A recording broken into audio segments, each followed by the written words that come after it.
Болмыс пен уәде. Әдетте қарттық күшейіп, ажал тақаған сайын адамның мазасы қашады. Оны ғылымда аңстей деп атайды. Яғни бүкіл жағдайы жасалған ауқатты кісінің өзі кейде өзін жоқтыққа жұтылып кеткендей сезініп шошиды. Бұл алаңның түбінде өліммен бірге мәңгі бақи құримын деген үрей жатыр. Ал үрейді туғызған фактор болмыстың артында із қалдыра алмауы. Яғни ажал сенің тәніңді жұтса да болмысыңды жұта алмайтын ірі амалдарың болуы керек. Болмыстың құпиясына үңілген ойшылдың бірі Ницше болатын. Ол адам уәде бере алатын жалғыз мақұлық деген. Яғни адами келбетті өлгенше құлатпай ұстап тұрудың бір жолы уәдеге берік болу. Қалай болса солай сөз беріп уәдесін жөн-жосықсыз жұта беретін жеңіл пенде жоқтыққа оңай жұтылады. Тіпті ол өлмей жатып-ақ айналасы одан іргесін аулақ салады. Қазақы танымда да емен ағаштың иілгені сынғаны, ер жігіттің екі сөйлегені өлгені. Уәде Құдай сөзі, уәде бұзған кісіден өтіп кеткен жел артық, сынды тағылымдар бар. Басқаны былай қойғанда, иісі мұсылманның дініне тірек болған негізгі доктрина әлімсақ уәдесі. Біз не үшін Құдайды тануға және оған құлшылық қылуға тиіспіз деген сұраққа біз әлімсақта солай уәде бергенбіз деген бір ауыз сөзбен жауап береді. Құран қиссасы бойынша әлімсақта Тәңірі Тағала барша рухтан уәдесін алады.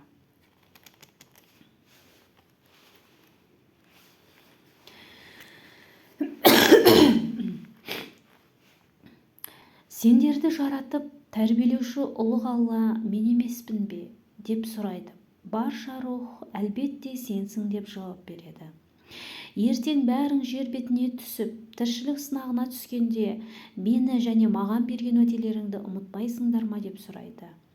Рухтар жоқ, ұмытпаймыз, уәдемізге берікпіз деп жауап береді. Әсілі мұсылман адамның дүниетанымы осылай қалыптасқан.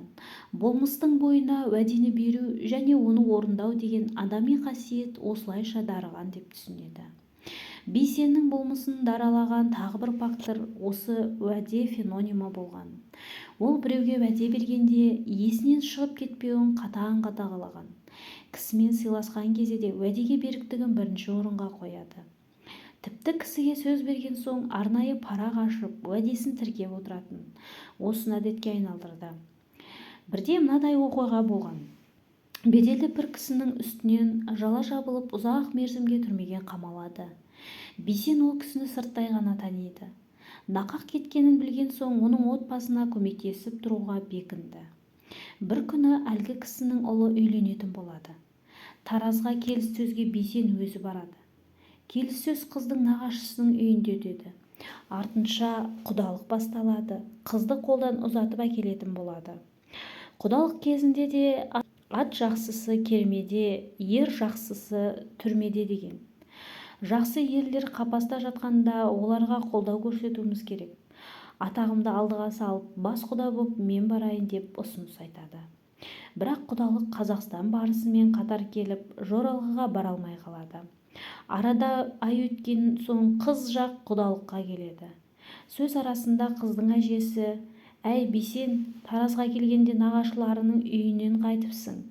Біздің де үйге соқпадың ба?» деп назым білдіреді. Бейсен: «Апа, айып бізден, ескермей қалыппыз. Келер жылы үйлеріңізге барып арнайы дәм татайын» дейді. Келесі жылы Бейсен бір шаруамен Шымкентке барады. Қайтар жолда Таразға бұрылып, баяғы әженің үйіне түседі. Олар Бейсен келеді деп күтпеген еді. Мәз-майрам болып ағайын туыс пен көрші қолаңның алдында абыройы асқақтап сала береді.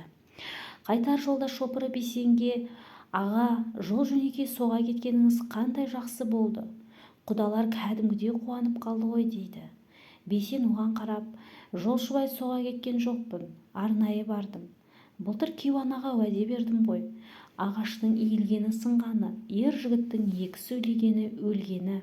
Уәдемді жұтсам қария не ойлайды» дейді. Шопыр бала сөзден тосылады. Сосын Бейсен қалтасынан төрт бүктелген бір жапырақ қағаз шығарды да: «Батыр, бері қара, Мен кімге уәде берсем, соны мезетте қағазға түртіп жүремін. Осы күнге дейін бейсен болып жүргенім осы қағаздың арқасы. Осының ішіндегі бір уәдені орындамай қойшы, не болар екен? Ер жігіттің бағы осындайдан таяды. Уәдені ауыздан шыққан жел сөз деп қабылдауға болмайды. Мен уәдені көтергенде ол менің бағымды асқақтатады дейді. Шопыр қағазға қарағанда аузы аңқиып қалады. Қағазда уәделер тізімі жазылыпты. Кімге қандай уәде берсе, соны күнімен, сағатымен жазып жүреді екен. Кейбір орындалған уәденің жанына қосу белгісін таңбалапты. Бейсен сол әдетімен қаламсабын алып, тараздағы құдаларға берген уәдесінің жанына қосу белгісін таңбалап қояды. Логототерапия бойынша адамның ноологикалық қабаты болмыста бірге тұрған кірпіш тән мен психофизикаға толық тәуелді емес. Ол қабаттағы азат рух өз денесі мен психикасына белгілі бір позиция ұстана алады. Яғни ауру қанша жерден жеңіп, тәнді күйретіп, сананы мүжіп жатса да іштегі процесті бақылап отырады. Осы шындықты да Бейсеннің соңғы сәтінен көруге болады.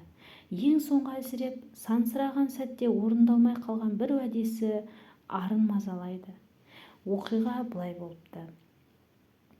Бірде Бейсен Айым деген 10 жасар қызбен танысады. Қыз ән айтқанды ұнатады екен.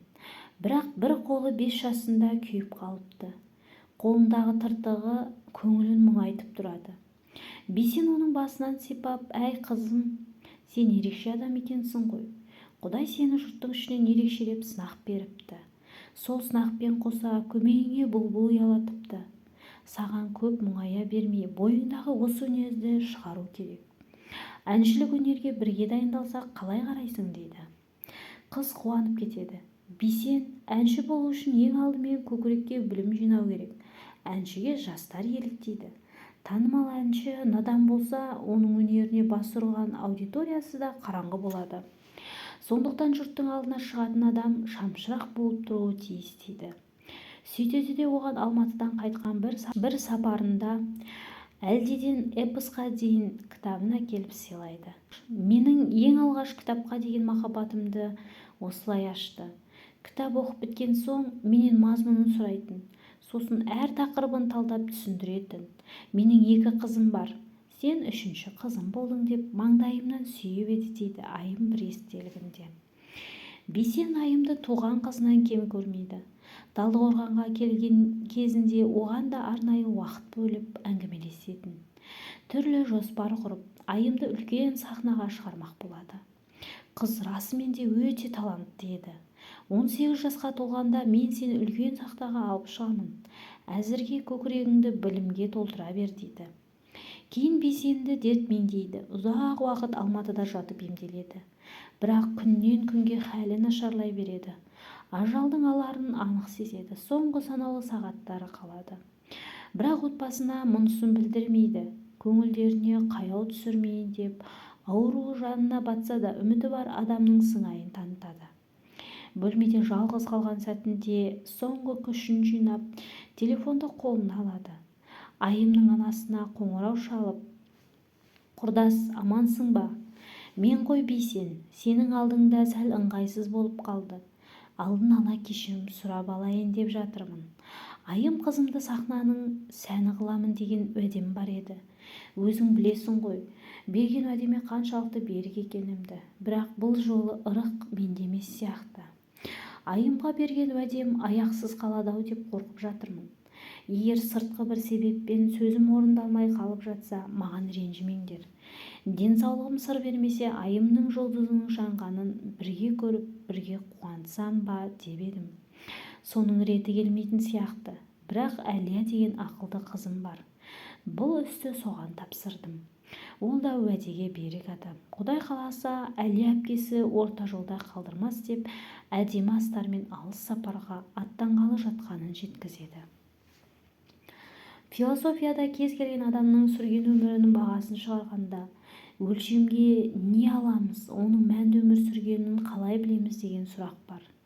Бұның әрине жауабы сан алуан, бірақ экзистенциалист ғалымдар адам ғұмырының ғибратты не мағынасыз өткенін анық көрсететін бір өлшемді сөзсіз мойындайды. Ол сөзінде тұра алу қасиеті. Яғни неше рет уәде беріп, қанша уәдесін жұтты, осыған қарап адамның не дұрыс, не бұрыс өмір сүргенін дәл анықтайды. Болмыстың даралығы. Логотерапия бойынша адам болу даралану, яғни біреуге ұқсамау. Адам қай кезде санаттан шығады, даралығын жоғалтып біреуге көзсіз еліктеген кезде жоқтыққа жұтылады. Өзінің болмысын қашай алмай, біреуді қайталаған кісі сапасыз ксерокопияға айналады. Есейе келе осы құбылыс та жүйкені жұқартады. Адам психикасы болмашыға сыр беріп кері кетуге дайын тұрады. Осындай азаптан құтылу үшін қуыс кеуде типтер амалдың жоғынан ішімен емес, сыртымен даралануға бекінеді. Шамасы келсе де келмесе де қымбат көлік мініп, сәнді көйлектің соңы жоқ модасына байланады. Жастар жағы тезірек даралану үшін алба-жұлба киініп, субмәдениетті дәріптеп жүретіні осыдан.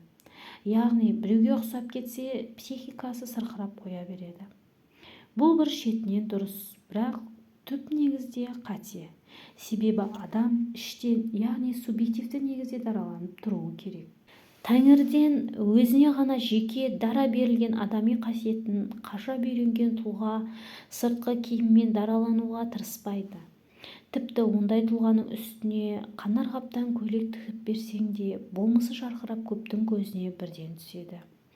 Бейсеннің болмысы да осындай болған. Ол ешқашан қымбат көлікпен немесе бренд киіммен көзге түсуге тырыспаған. Тіпті қанша қарапайым киінуге тырысса да, абыройының асқақтауы бір сәтке тоқтаған емес. Бейсен берге дейін көп қабатты үйде тұрып келген. Бауырлары, ағамыз халықтың адамына айналды, үйіне қонақ көп келеді. Оның үстіне әжемізді бағып отыр. Этаждағы тар үйде тұрғаны жарамас, онысы бізге сын. Ағамызға зәулім үй салып берейік деп шешеді.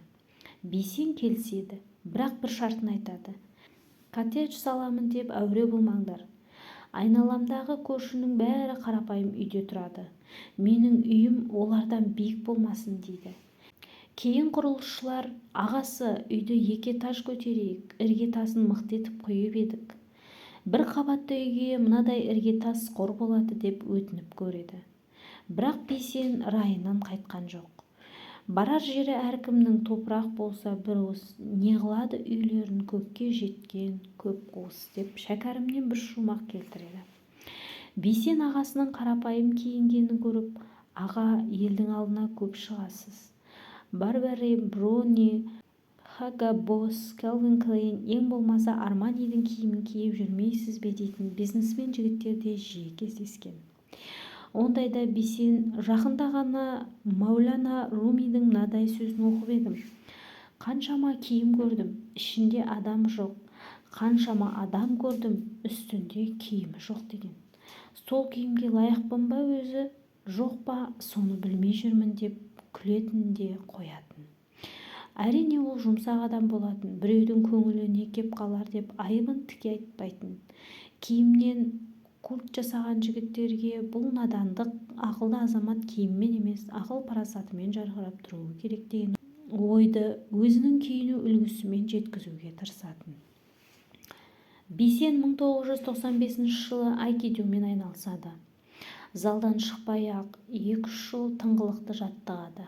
Додзеде қонып, кірпіш тәнін қинаған кезі де көп еді. Айкидоның боккен, дзё, танто қаруларымен төбелесуді шебер меңгерді. Бір қызығы, бір даңға өтініш бермейді. Қарапайым кимономен жүре беретін.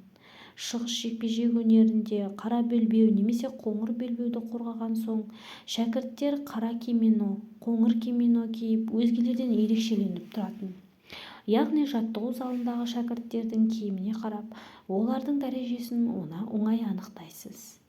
Бейсен өмірлік ұстанымын спортта да өзгертпейді. Ұстаздары бір даңға тапсыр десе, дайындығым әлі аз сияқты деп керіс шегінетін. Ол кезде татамиді Бейсенмен бірге бастаған замандастары 4 данды бағындырып құрметті дәрежені иеленіп жатты. Бисеннің өз шәкірттері 2 данды қорғады. Бисен солардың жетістігіне қуанып жүре беретін. Ешқандай дәрежесі болмаса да ұстаздың училищесіне айналды. 2012 жылы Крис Муни деген ең үлкен ұстазы Алматыға келген сапарында Бисенге қара белбеу 1 данды өз қолымен тапсырды. Бисеннің шығыс жекпе-жегіндегі жетістігін спорттағы әріптестері аңыз қылып айтып жүретін. Бисеннің ең таңқаларлық қасиеті үйренген өнерін, бойдағы артық қасиетін, күш-қуатын, қарым-қабілетін, жетістігін барынша жасырып көрсетпейтін. Доцюге тек ақ белбеумен шығатыны да осының белгісі. Айкидо залында Бисен ұстазынан баяғыда асып кеткен деген сыбыс әңгімелері жиі айтылатын. Бірақ Бисеннің өзінен сұрасаң, әй батыр, қайдағы?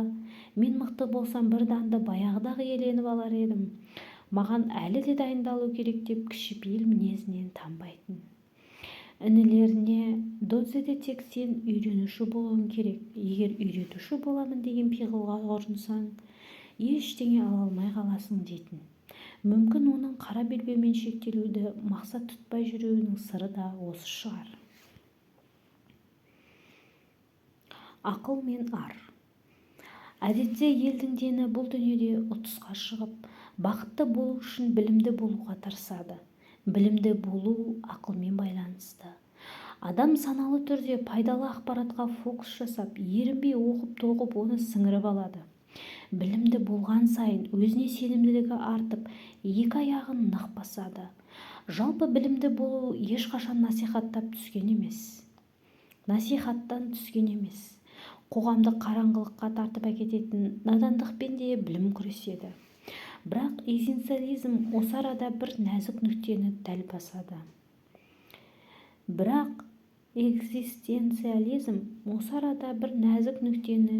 басады.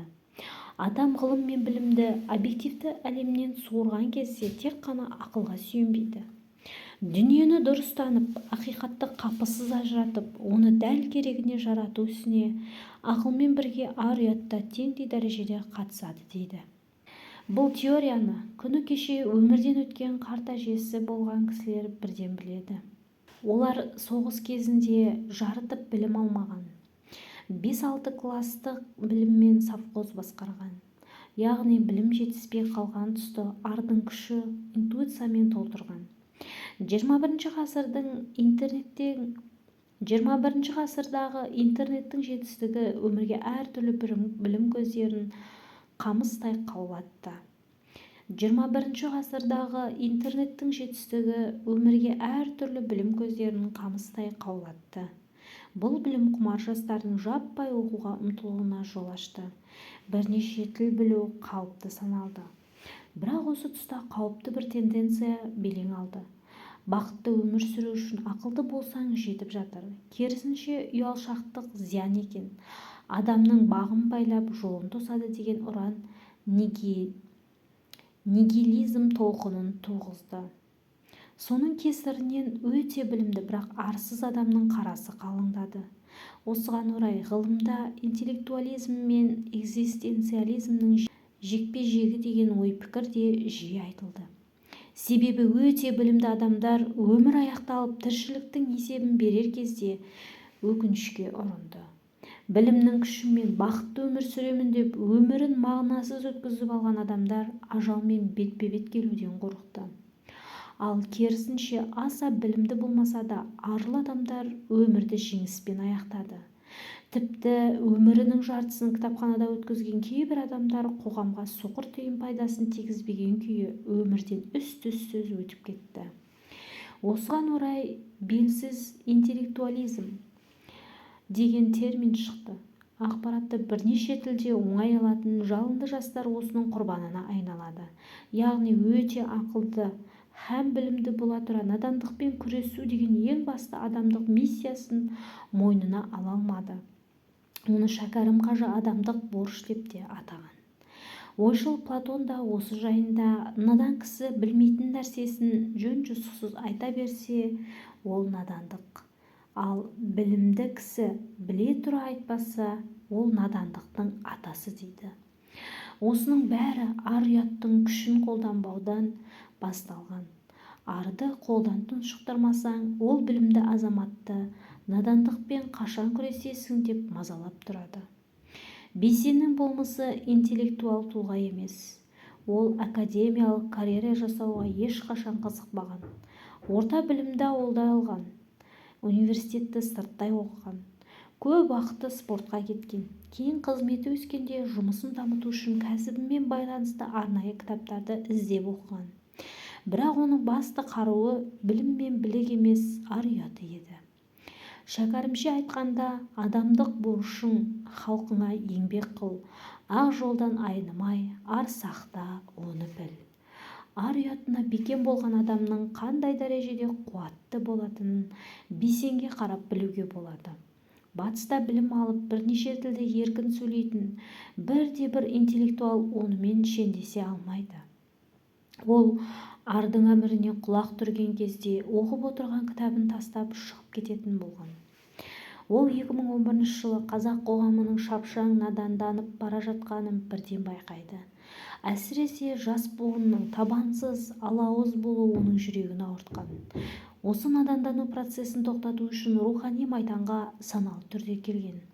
Ол Айтуға оңайдың кастингіне қатысқанда кілең атақты әнші, әртістермен бәсекелес болған. Конкурс біткен соң комиссия мүшелері Бейсен Құранбек деген һәм білімді, һәм арлы азаматты бірінші рет таңдаған. Мұның алдында тележүргізуші етіп әнші әртістерді, блогерлерді жұмысқа алу, соларды экраннан көрсету белең алып бара жатқан. Кейбір телеарналар көрермен жинау үшін кәсіби журналистен гөрі атақты әртістерді таңдайтын. Белгілі бір деңгейде кәсіби журналистер рейтинг жинай алмайды деген стереотипте қалыптасып үлгерген еді. Бейсен осы стереотиптің бәрін мұзжарғыш кемедей қиратып өтті. Бірде мынадай бір оқиға болыпты. Айтуға оңай көрерменге жол тартқанына ай өткенде Бейсенді бір кісілер шайға шақырады. Барса, әртүрлі кәсіппен айналысатын ірі азаматтар екен. Олар шай үстінде саған ризамыз, телеарнаға нағыз ер тұлғалы азамат шықты. Әйтпесе телеарнаны кілең қыз келіншек, одан қалса қыз мінезді жігіттер басып бара жатыр еді. Ер балалардың идеалы қалмады-ау деп уайымдап жүргенбіз. Сені көргенде қатты қуандық. Нар тұлғалы, жауырыны қақпақтай жуан дауысты азамат шығып жастар үшін нұсқаға айналды деп.